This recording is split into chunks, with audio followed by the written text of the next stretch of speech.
Alicia. How are you doing today? I'm great. How are you? I'm doing well, thank you. So what brought you in today? To discuss some concerns I have for a business idea. A business idea? Okay. Yeah. And what is this business idea you're thinking about? I'm thinking about possibly like being a caterer or like a professional, like personal chef. Okay. And so you're wanting to discuss possible ideas about catering. And what exactly is deterring you from starting that catering business? See, there's finances, of course. You know, you have to have that startup money. I'm definitely not there yet. There's also the like food audience. You know, what's in and what's not. But yeah, mostly the finance part. You know, like how do I go about starting up the business? You know, what materials do I need? What license do I need? All of that. All of that takes into effect, you know, with money. Okay. Yeah, definitely. So what we'll do today is I would like to discuss automatic thoughts. Have you ever heard of that before? No. So automatic thoughts are basically passing thoughts that we have, slightly beliefs that we have, and it affects our emotions and our behaviors. Okay. It can be a passing thought for maybe like a second or two and affect the way that you think in certain situations, the decisions that you make. All right. So I have this worksheet here. I'll go ahead and give you one, and I have a copy of it as well. Okay. So on one side, it goes through like a basic explanation about the positive thoughts. This is kind of a thought record. It's called a thought record worksheet. Okay. So this is the first side. It explains cognitive distortions, different types of cognitive distortions, just examples of them. But on the other side is something that we'll really work on. Okay. And here, what we'll do is explain any situations, the thoughts that you have in those certain situations, the emotions that are exhibited, any responses, and an outcome. Okay. Okay. So the first thing that you mentioned was that you're wanting to start up a catering business, but the first thing that's deterring you are finances. Correct. Right? Okay. And what thoughts are deterring you from starting up the business in regards to finances? Like, will I need a loan? Is my credit score good enough for getting a loan? The license, you know, how much will that cost? You know, I would like to start up with possibly like a food truck.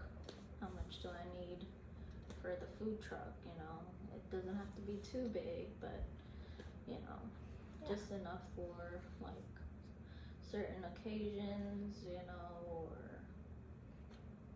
like parties and little festivals if I need to go to, like downtown they have the food trucks. Okay. And has there been any situations that's made it an unpleasant experience for you? I mean, criticism, you know, I get from family and friends. So, you know, if my food is too dry or it's not seasoned enough, which, you know, being Caribbean, it's always seasoned well, but you know, you don't always have to measure, but it's about the taste and the flavor and, you know, the look of it that the audience or the, what you call it, like the customers are wanting. Okay. So pleasing the customers then. Oh, of course. course. Yeah. Customer service. Yeah. Okay. So that all matters to you. Mhm. When it comes to thinking, let's go back to your finances. When it Mhm. comes to thinking about everything, you said that you're kind of processing the thoughts that you need to complete in order to get your business up and running. So you have the loan, credit score, license, and food truck. Mhm. How does it make you feel when you're eliciting those thoughts? Very overwhelmed. Okay. Very overwhelmed. I also feel like, you know, should I really be doing this? Is this for me? Is this really for people of the community, or is it just because of my love for cooking within the family? So, I mean, it's been a thought for, you know, a decade or so, but, you know, I haven't really set forth out there with trying to come up with the money, or, you know, just working towards it. I haven't been there yet. Okay, so you're trying to figure out whether or not this is your passion, or if this is your passion, this is your hobby, or is something that you really want to do for the rest of your life. Correct. Type of thing. Yeah. Okay, that makes sense. And a lot of times, those type of thoughts enter people's heads, especially when it comes to something that's more, I guess, recreational, and that is not very traditional, right? Right. Like a lawyer, doctor, Mhm. you're doing something that is just entrepreneurship.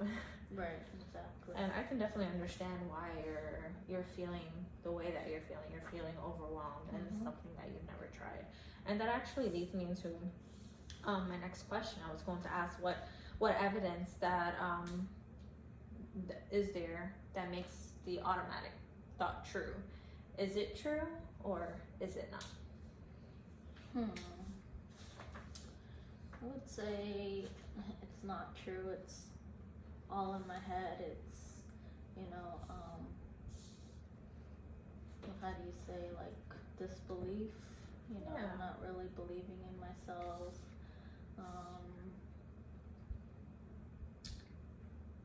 Just afraid that it's not gonna work out, you know, or, you know, if my body's going to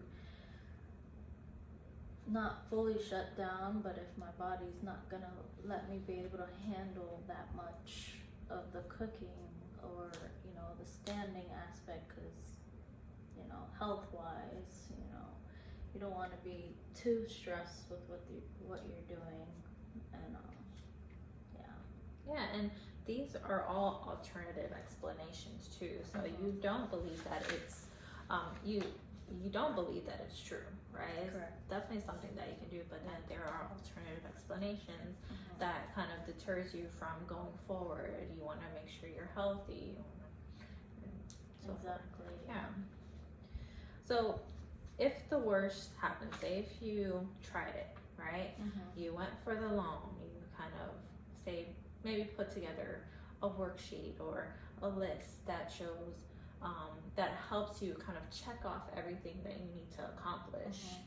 What if all that happens and then the worst is, you know, you don't have a high turnover rate?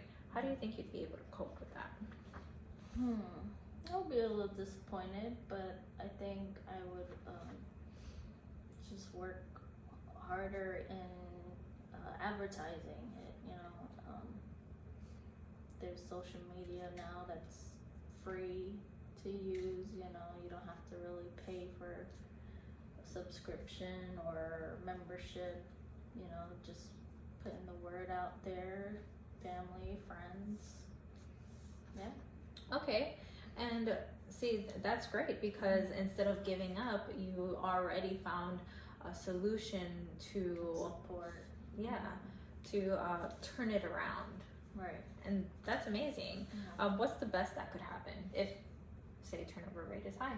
What's the best that can happen? Yeah. A lot more customers than I ever thought. Okay. And how would you feel in that moment? Overwhelmed again. Yeah. But happy at the same time. Okay. Because, you know, I know that people are either coming back or wanting to try it, give it a try, or, you know, friends tell friends. And that will put the Spread word the out word, there. yeah. What is the most realistic outcome? Most realistic. I think support, you know, my internal support.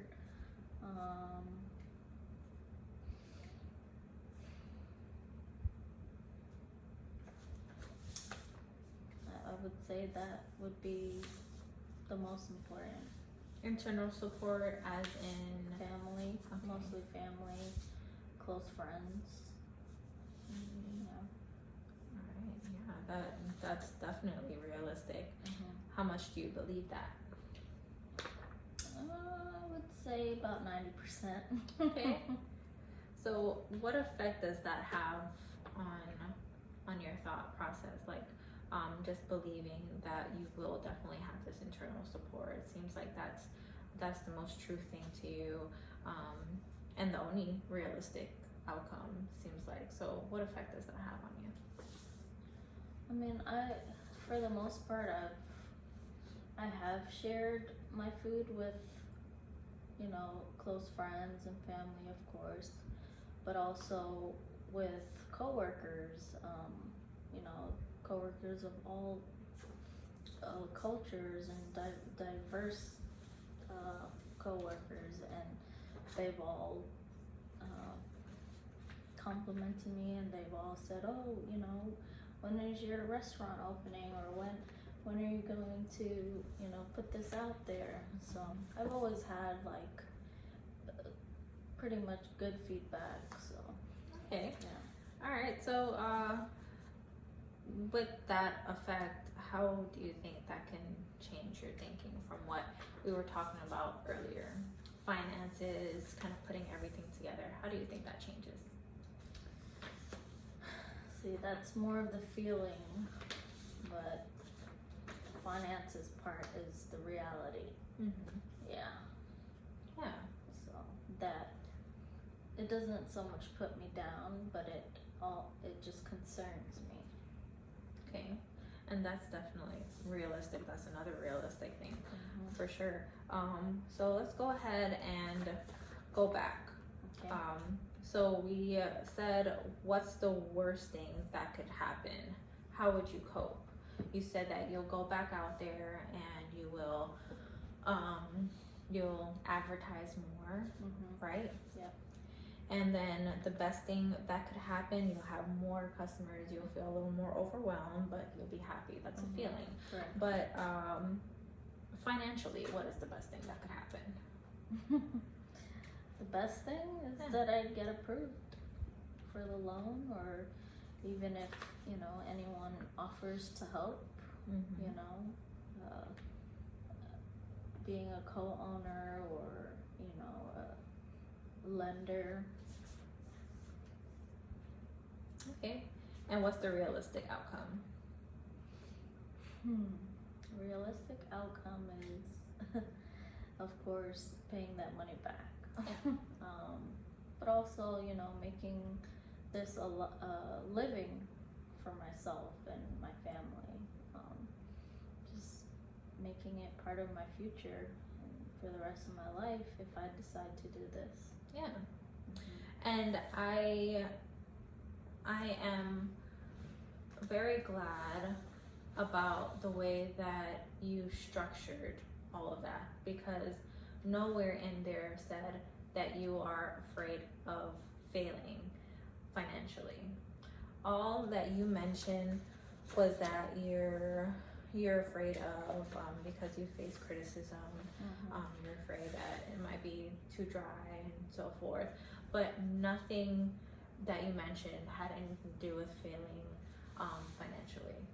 So I think that's really good. You at least have a positive outcome on where you could be if you start to try. Yeah. Does that make sense? Yeah, thank you. Yeah, of course. So, let's see, if somebody that you know was in this situation and they had this thought, what would you tell them? The thought of failing? Or no, more financial hardships. Just say keep trying, or if this doesn't work out, and maybe the next thing will work out, but just keep trying and believe in yourself. And is this something you'll tell yourself? Yeah. Okay. So what do you think would be the right thing to do going forward? Writing a business plan. Okay. Yeah. All right. Is that something that we discussed earlier in this session? No, we have not actually. Oh, see, and this is kind of an example of automatic thought. What we did was process automatic thoughts, and I helped you kind of identify what could deter you from going forward, and then identify your emotions that are related to that automatic thought and how that shapes your behavior. And in the beginning, what change did you notice from what I asked you in the first, at the beginning of the session versus at the end? I would say I was more unsure at the beginning, and now I'm feeling like it's a possibility. Yeah. Okay. Not all the way there yet, but still a possibility. All right. Do you kind of understand what we Of did course. today? Yes. Anything else you'd like to mention? How do you think this session went today? I think it went really good. Okay. Well, Alicia, it was very nice speaking with you, and I'll see you next week. Yes, you as well. Thank All you. right. You're very welcome.